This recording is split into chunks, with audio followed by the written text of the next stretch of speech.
Alors, dans cette vidéo, nous allons étudier les richesses produites au niveau macroéconomique. Macroéconomique, ça veut dire à l'échelle de la nation, au minimum. Donc pour cela, nous allons successivement étudier le PIB, ainsi que la croissance économique.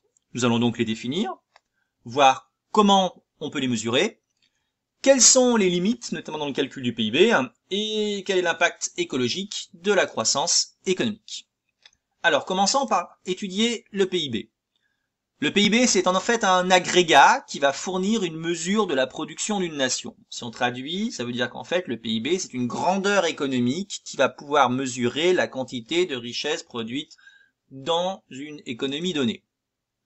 Concrètement, c'est donc la valeur des biens et des services produits pendant une année par les agents résidents à l'intérieur du territoire national. Donc, les agents résidents, ça veut dire que peu importe la nationalité des agents économiques, la nationalité donc des entreprises, elles peuvent être françaises, italiennes, chinoises, etc. Dès l'instant où elles auront un centre d'intérêt économique supérieur à 1 an sur le territoire, par exemple français, elles seront considérées comme des agents résidents. À ce titre, ce qu'elles produiront sera inclus dans le PIB. Alors concrètement, comment on calcule le PIB ? Grosso modo, le PIB, c'est égal à la somme des valeurs ajoutées. Alors, pour bien comprendre le concept de valeurs ajoutées, je vous renvoie à la vidéo correspondante. Donc, PIB égale approximativement somme des valeurs ajoutées. Bon, ce qui se passe, c'est que dans les faits, on préfère quand même mesurer le PIB au prix de marché. Ça veut dire qu'à la somme des valeurs ajoutées, on va rajouter la TVA, les droits de douane, et on va enlever donc des subventions sur les produits versés aux entreprises. Là, on obtiendra globalement ce qu'on appelle le PIB. Le PIB, on peut également le calculer d'autres manières, notamment de la suivante. Le PIB, c'est tout simplement la somme entre d'un côté le PIB marchand, d'un autre le PIB non marchand. Le PIB marchand, donc, c'est tout simplement la production destinée à être mise en vente sur un marché. Des montres, des voitures, etc. Le PIB non marchand, ce seront donc les services qui seront distribués dans des conditions qui ne sont pas celles du marché. Autrement dit, ils seront proposés gratuitement ou quasi gratuitement. Parce qu'en fait, ils vont être financés par l'impôt, taxes, etc. Pour la distinction marchand-non marchand, je vous renvoie également à une autre vidéo. Alors, la croissance économique, concrètement, c'est quoi? Alors, en théorie économique, la croissance, c'est l'augmentation soutenue durant une ou plusieurs périodes longues d'un indicateur de dimension pour une nation, le produit global brut ou net en termes réels. Ça veut dire quoi? Ça veut dire en fait que déjà la croissance économique, en réalité, c'est un phénomène de long terme, c'est un phénomène séculaire, c'est un phénomène qui va s'étaler dans le temps, qui va durer des siècles. C'est l'augmentation de quelque chose. L'augmentation de quoi? L'augmentation, par exemple, du PIB. L'augmentation du PIB, oui, mais on va utiliser un PIB particulier qu'on appelle le PIB réel. Ça veut dire qu'en fait, quand on va calculer le PIB, quand on va calculer sa variation, son évolution dans le temps, on va enlever l'inflation, on va enlever l'effet prix. Alors concrètement, ça veut dire quoi enlever l'inflation? Ça veut juste dire que quand on va calculer le PIB, on va considérer que les prix n'ont pas bougé par rapport à l'année précédente, par exemple. Comme ça, si le PIB augmente d'une année sur l'autre, on se dira « Ah c'est parce qu'on a produit plus ». Parce que si on devait tenir compte de l'évolution des prix, on pourrait très bien avoir un PIB qui augmente par rapport à l'année précédente, mais il augmente juste parce que le prix des biens et des services qu'on a produits a augmenté, pas nécessairement parce qu'on a produit davantage. On pourrait même avoir un cas extrême où on produit moins et où donc les prix des biens et des services augmentent, et dans le cas présent, s'il y a un effet de compensation favorable à l'inflation, on pourrait avoir un PIB qui serait tiré vers le haut, alors qu'on produirait moins, ce qui serait totalement aberrant. Donc c'est pour ça que le PIB, quand on le calcule en termes réels. On dit aussi qu'on le calcule en volume ou qu'on le calcule en fait à prix constant. Ça veut dire qu'on considère que les prix ne vont pas bouger, qu'on enlève l'inflation. On dit qu'on a déflaté en termes techniques. Alors comment on mesure la croissance économique, mais concrètement? D'accord? Parce que quand vous entendez dans les médias, oui, la croissance économique en France en 2019 était de 5%, on se rend compte que c'est pas un phénomène de long terme, un phénomène séculaire. Oui, parce que dans les médias, dans le langage courant, quand on parle de croissance économique, c'est juste pour désigner en fait la variation du PIB, donc à prix constant, d'une année sur l'autre. On peut même faire la croissance économique par trimestre, il n'y a pas de problème. Alors concrètement, comment on va calculer la croissance économique sur des périodes très très courtes? Ben, on va utiliser un outil mathématique tout simple qu'on appelle le taux de variation. C'est-à-dire que si on veut calculer la croissance économique entre l'année 1 et l'année 2, ben on va faire le PIB à l'année 2 moins le PIB à l'année 1, on divise tout par le PIB à l'année 1 et on fait x100. Par exemple, le PIB de la France en 2016, il était de 2229 milliards de dollars. L'année précédente, il était de 2203 milliards de dollars.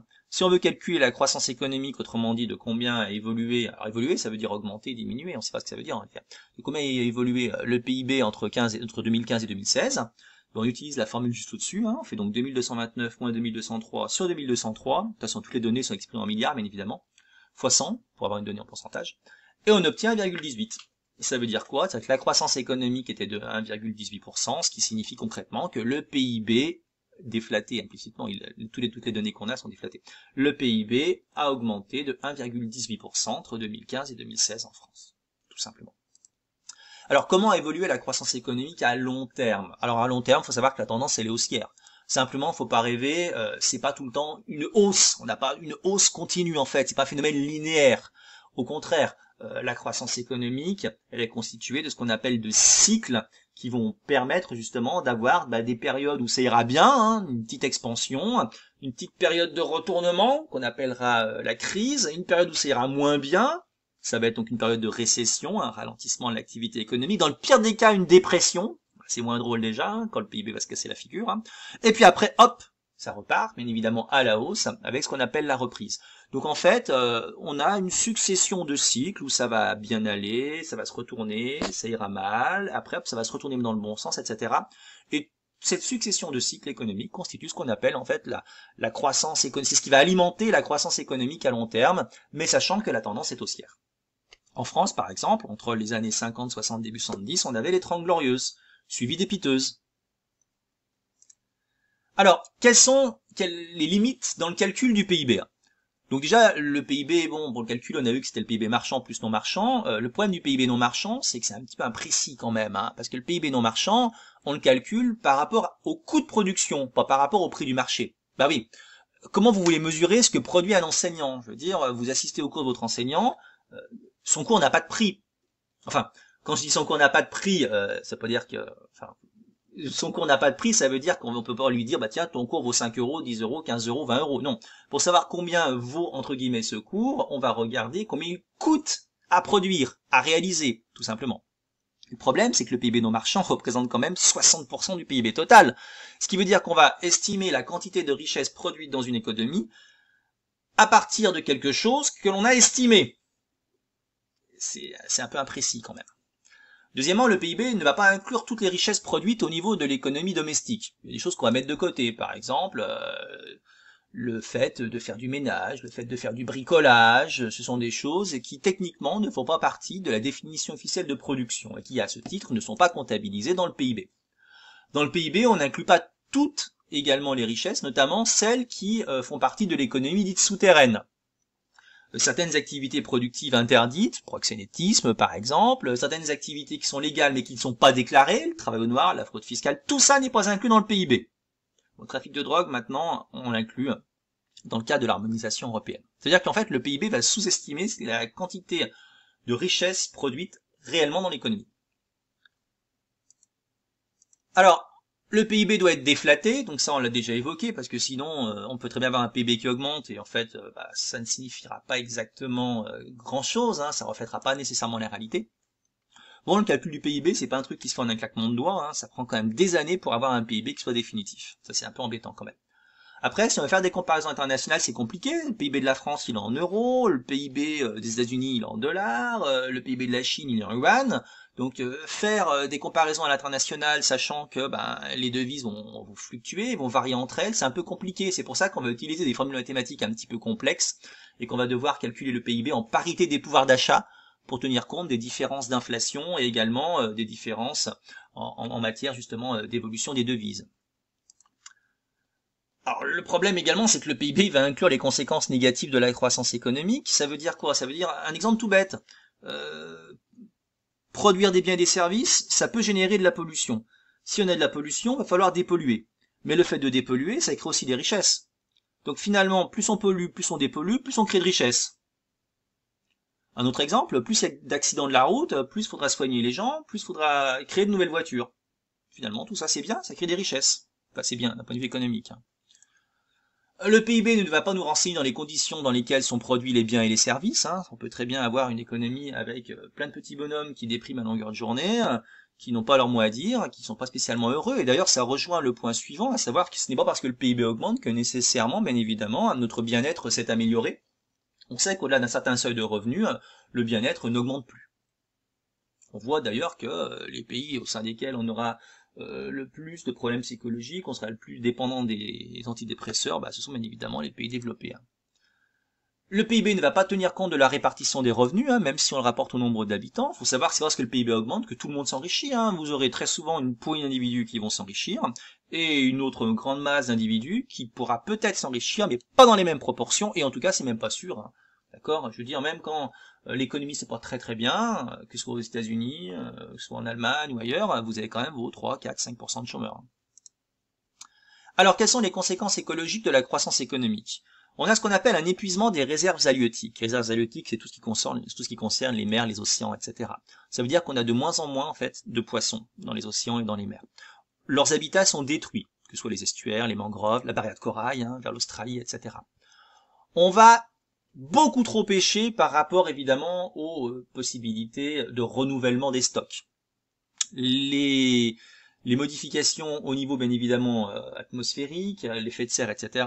Tout ça, ça va modifier bien évidemment les paramètres physico-chimiques des océans. Ça va avoir des conséquences négatives à la fois sur le type de population qui y réside, à la fois bien évidemment également sur leur quantité. Et bien évidemment, les océans, les mers, c'est pas toujours ce que c'était. On peut avoir des accumulations de déchets plastiques. On pense notamment à la mer de déchets dans le Pacifique, et ça a des conséquences catastrophiques, évidemment, sur les poissons, entre autres. Deuxièmement, on a ce qu'on appelle l'effet de serre. Il faut savoir que les activités humaines contribuent largement à l'effet de serre, notamment dans les transports, l'industrie et le bâtiment, puisque on va rejeter énormément de dioxyde de carbone, de méthane et de protoxyde d'azote. Les pays riches sont bien évidemment les principaux pollueurs. Le problème de l'effet de serre, c'est que ça a plein de conséquences négatives, que ce soit la hausse des températures, la montée des eaux, la fonte des glaciers, des maladies respiratoires également, des phénomènes météorologiques extrêmes, comme des périodes de canicule que l'on peut maintenant voir de manière très courante durant la période estivale. Alors on a également comme conséquence écologique la déforestation. En 1700, on avait 5% des terres de la biosphère qui étaient accaparées par des activités humaines intensives. En 2010, c'est plus de la moitié. Pourquoi? Parce qu'on a une production agricole qui ne cesse de progresser, notamment l'huile de palme, le soja, etc. On va déboiser également pour pouvoir y développer des exploitations minières. On fait d'élevage intensif, notamment au niveau des bœufs. On a des besoins en bois tropicaux, ce qui fait qu'on va déboiser, on va brûler des forêts entières pour pouvoir ensuite faire repousser des arbres parfaitement calibrés qui vont répondre à nos besoins d'ordre économique. Résultat, on a une destruction des habitats de nombreuses espèces animales, de nombreuses espèces végétales. On a également une augmentation de l'effet de serre, parce que si on déboise, on va rejeter plus de CO2, et d'un autre côté, on a moins d'arbres. Qui dit moins d'arbres dit moins de CO2 absorbé, et donc davantage d'effet de serre. Et enfin, pour terminer, on va également avoir un épuisement des ressources énergétiques, autrement dit un épuisement progressif des réserves de pétrole, des réserves de gaz naturel, des réserves de charbon, dont la durée de vie est estimée à plusieurs décennies, voire un siècle et demi pour le charbon, ce qu'on appelle le peak oil en fait, notamment pour le pétrole, qui est en train de se rapprocher, à savoir effectivement que ça sera de plus en plus compliqué de pouvoir en produire dans l'avenir par rapport à ce qu'on peut consommer dans le présent. Pourquoi ? Tout simplement parce que on a les transports qui se sont développés, qui sont très énergivores, l'industrie pétrochimique utilise énormément également d'énergie, le chauffage, mais quand je dis chauffage, ça peut être également la climatisation estivale, etc. Donc vous avez sous les yeux un schéma de synthèse qui reprend les différentes conséquences écologiques de la croissance économique, que ce soit au niveau donc des réserves halieutiques, au niveau de l'effet de serre, au niveau de la déforestation, mais également par rapport à l'épuisement des ressources énergétiques.